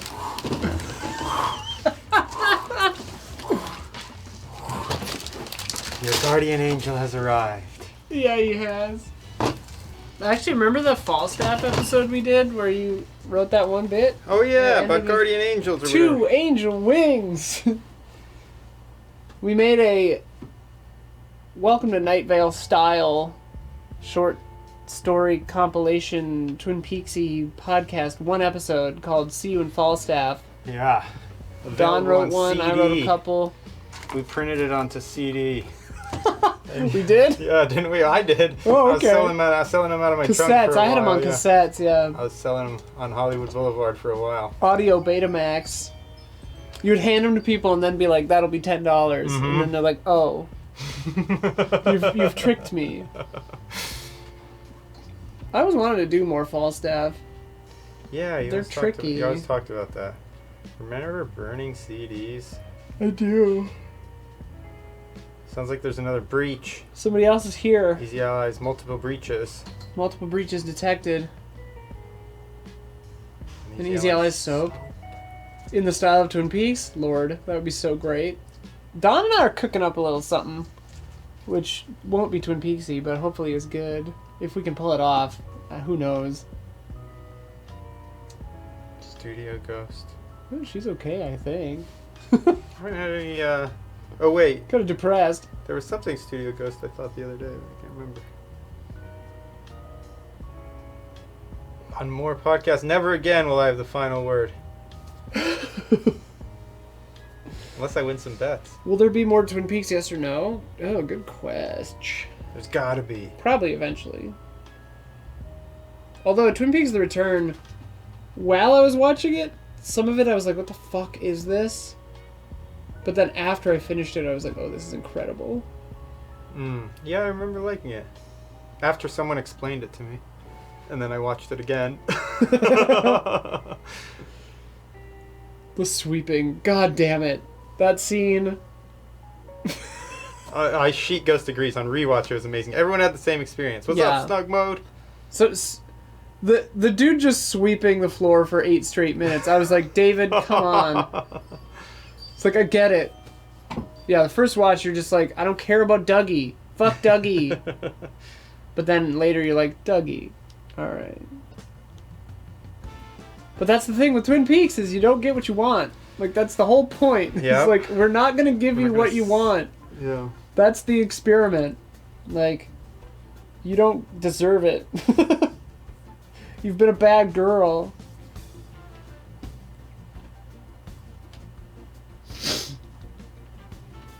Oh, nice. I have a pic with David Lynch where I'm looking. It was back in film school and we all went to meet him. Whoa, neat. And everyone else is looking at the correct camera and I'm looking at the wrong camera. That was a group photo. It's kind of perfect. And David Lynch has his arm around me. And I'm looking at the wrong camera. Kind of perfect. It was like a transcendental meditation retreat. It was really, really weird. It was really weird. There's a Fallout Amazon series? I didn't know that either. And weather reports. Oh yeah, you were watching. His weather reports are fucking amazing. He stopped doing them, huh? Oh, he did? I'm not surprised. Yeah. It's like after a while, you're like, what's the point? What's the point? I would only watch Fridays. Sophia would show me every Friday. If you can believe it! There were some great It's ones. Friday once again! Friday once again! His voice. Yeah, actually, as you probably can guess, I am one of those rare people that kind of is not a huge Wes Anderson fan. Does that surprise you? Nope. I've skipped a lot of his movies because they don't do it for me. Which ones have you seen? The first few. I don't know, name them. The submarine one, I think after that I stopped watching, I think. I never saw Hotel for Dogs. Is that what it was called? Yeah, that's what it's called. Didn't he do a dog one or something? I love dogs, yeah. Let's see if I can do it in order again. Bottle Rocket, Rushmore, Royal Tenenbaums, Life Aquatic. I saw that. Darjeeling Limited, Fantastic Mr. Fox. Nope. Yeah, that's where I hopped off after the Life Aquatic. I'm pretty sure. It's like, yeah. Lost, Moonrise Kingdom. Definitely no. Then Grand Budapest. Nope. Then I Love Dogs. Then French Dispatch. Yeah, I was hard out. I was hard out after Life Aquatic. I said, dude, I love Life Aquatic. You're a the bitch. whole world loves that movie, and I was like, you know most what? people don't This like is it. where I have to just diverge from the world. It's one of his least liked. That's where I began having a different opinion than the rest of the world, was after Life Aquatic. I said, you know what? I would be in the minority here. Life Aquatic is great. You're wrong. I think you'd like. I should watch it again. I think you'd like the Grand Budapest Hotel. If I watch it again, I might like it. I only saw it once in theaters. Grand Budapest is incredible, and I think you would like it. I've heard that one's good. Is that the one about dogs? No, I Love Dogs is the one about dogs. I've seen Avatar 2 twice on Disney and once on it's on another service, MGM Plus or something weird. Yeah, I was like Blue Velvet. I was like, how did they get Avatar 2 also? There's some other streaming service that also has it. I've seen it 3 times. Why? I'll rewatch episode 8 of The Return like every couple of I months. gotta say, Asteroid City has been the most appealing Wes Anderson movie. The trailer is a good trailer, I guess. Pabst Blue Ribbon. What's that? Is that a Wes? Fuck Is that a Heineken. Wes Anderson? No, that's Blue Velvet, David Lynch. Oh yeah, Blue Velvet. I should rewatch. That was a good movie. The beginning of Blue Velvet, where it's like all these idyllic shots of the suburbs, and then it just keeps going down into the dirt, and you see all the bugs. It's just like, okay, David, got it. I understand. It's on Max. That's the other one, Swordfish 00830. Yeah, I watched it once on Max and twice on Disney Plus. I don't think Blue Velvet's his best movie. For sure, but I like it, sure. Blue Velvet. Did you see, you didn't see Asteroid City or whatever it's called? Haven't seen it yet. Is it out? Probably tonight. Oh yeah, Wild at Heart was real good, huh? I think that's one of his I haven't seen all of the way through, actually. What I watched last night was, what's it called? That big Black movie? Mirror. Margot Robbie, Brad Pitt, spectacle of old Hollywood. Old Hollywood, what was Once that Upon a called? Time in Hollywood? No. Was she in that also? She was in Once Upon a Time with Hollywood? What movie are you talking about? Someone's gonna remember. One word. Babylon. Oh, Babylon. There it is. I saw Babylon last night. Not at all what I expected. I heard that movie was horrible. It's still pretty good. Well, I didn't like it after I saw it, and then the more I stewed on it, kept waking up all night, and then by the morning I was like, you know, I kind of liked it. It woke you up at. I kept waking up thinking about it, and I was like, because I hated how it ended. Then I was like, well, you know, maybe whatever. I mean, I was just she play? putting myself in the mind of the screenwriter. I was like, you know what? They did an okay job. The production values, all the setting, all of that stuff is like 10 out of 10. Really, really nice. You know, just for like to see that little slice of that part of Hollywood that they're showing. Didn't she play? Wasn't she? What's her name in Once Upon a Time in Hollywood? I don't know. The girl who got murdered tragically, Sharon Tate. Wasn't that Margot Robbie? Was it? I don't remember. I think so. Remember. Yeah, probably. Was it? I saw that movie like 6 times. Yeah, I think it is her. That's not The Flash. Flash is good. I like. Obviously, Ezra Miller's a piece of shit.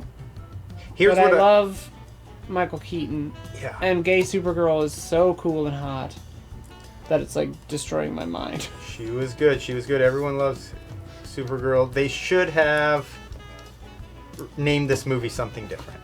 And this has probably been brought up a million times on social media. It's not very good. I imagine this has been brought up a million times on social media, but why did they not name this movie Batman Returns 2? It would have had a completely different trajectory. But TOO. It would have... Because then everyone would be like, who the fuck is this Flash guy the whole time? Well, that's... I mean, Flash... Don, I'm telling you, I want to write my idea of a Michael Keaton Batman, Supergirl, father-daughter, like... Oh, yes. Like, team just up what you told me action about it, comedy. I liked. See, Note knows what I'm talking about. They really could have. They could have called this Batman Returns 2. It really would have gotten over this huge image problem that people can't look. And then all the focus would have been on Batman, which it should have been on anyway. And then, you know, in the theater, it would have been easier to watch. You would have just been kind of like focused on the film. Because you're all thinking this is a Batman movie. This is a Batman movie. And it really was Batman Returns 2. Yeah. He did return. Kind of. Yeah. This is all in the trailers. We're not really spoiling Has this been anything. brought up a million times already? I don't think I any imagine- human being has ever claimed that. I was saying, Returns man, I 2. should have said something when I first thought of this 6 weeks ago, right when they first revealed him or whenever it was. I said, this looks like a Batman Returns 2 movie. I said, I bet everyone's talking about this. CDJ 88. Here's my thing, and this is not spoilery, really, because they're in the trailers. The trailers show you the entire movie, by the way. But Michael Keaton Batman, Sasha Callie Batgirl, whatever her name is. Batman meets her, different way probably because there's no Barry Allen in this movie, but then becomes like a father figure for her because she doesn't have anybody, and so she's growing up with eccentric billionaire Bruce Wayne as a dad, who's also, you know, Batman, and he's befuddled. He doesn't know how to be a dad, and she's like struggling with not having any friends and having all these powers, and like she's got no family and anything, and it's kind of Batman Beyond sort of, but it's her instead, and she comes out to him, and he's like supportive but doesn't have the words, so it's like a little awkward, but it's like, hey, I still like, I really care about you, you know, and then like. My favorite idea is she's gonna go on a date with a girl, and he's like, well, I'll drive you, and she's like, Bruce, I could just fly.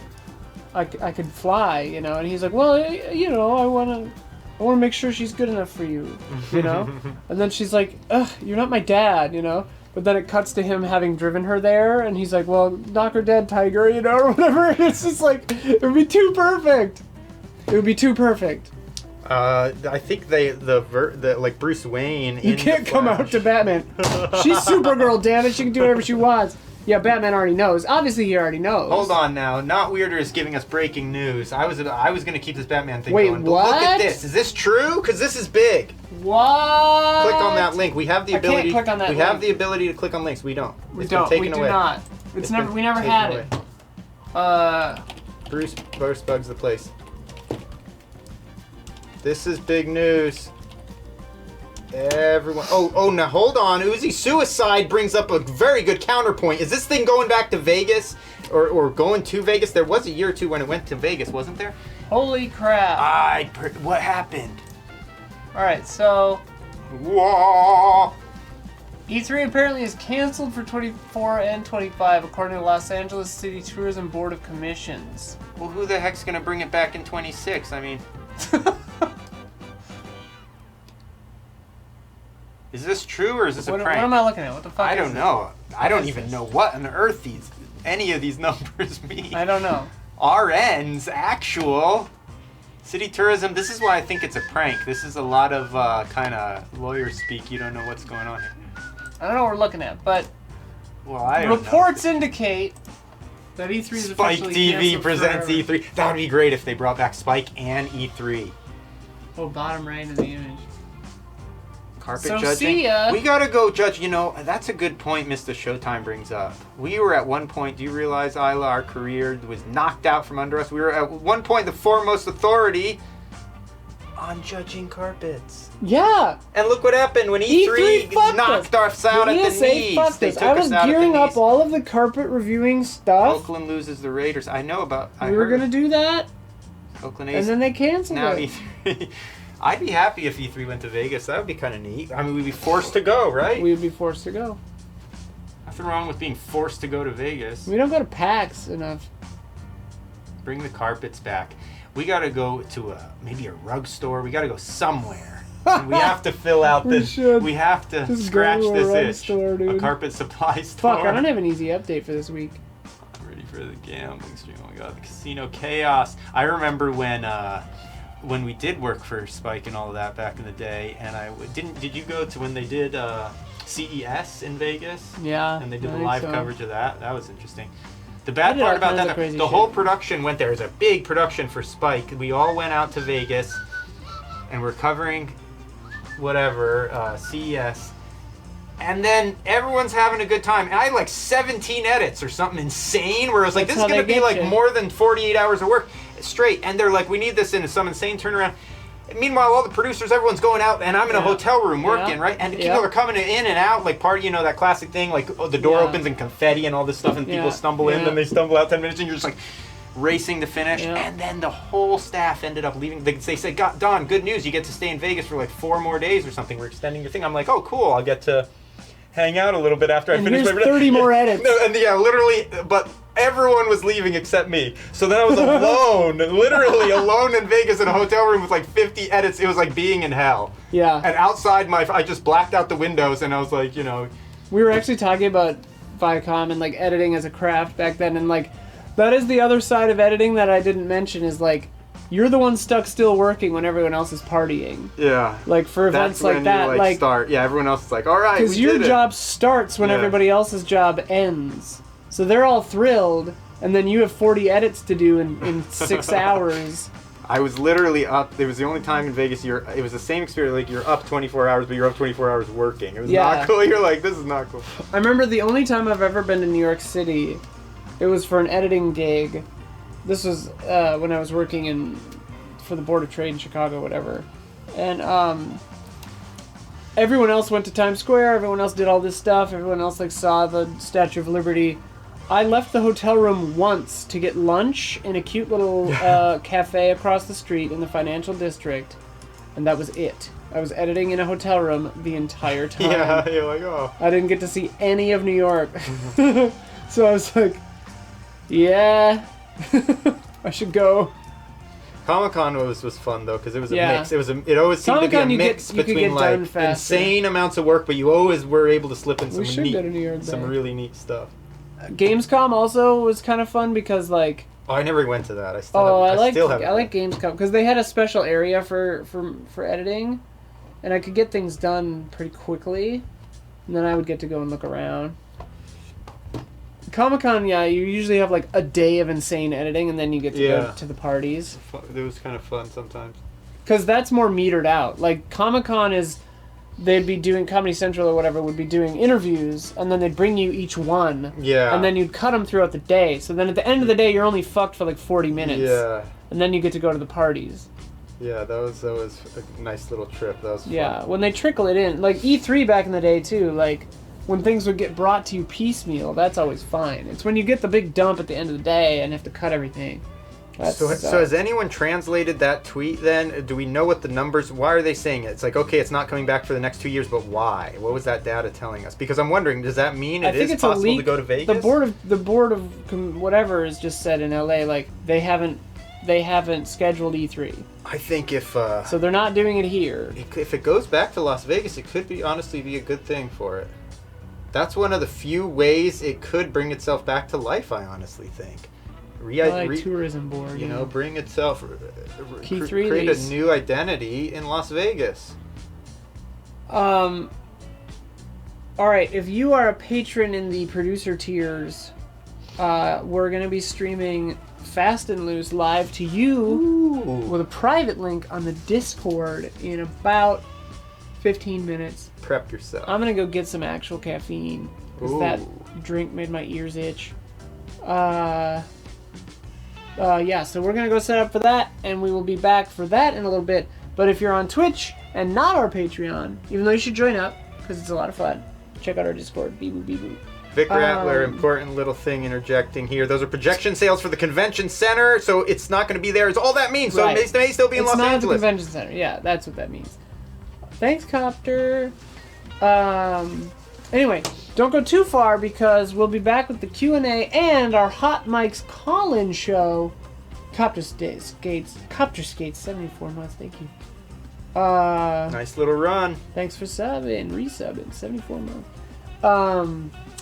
We'll be back for Q&A and the Hot Mike's call-in show in like an hour and a half. What time's that start? 2? I thought it was at 1:30. I don't know. No, that's Fast and Loose. 3 PT is when that starts. Back to back to back. Yeah, it's a long day. And then we got the podcast tonight live. That'll be fun. Sick. So it's a big old day. We'll see you there. Bye.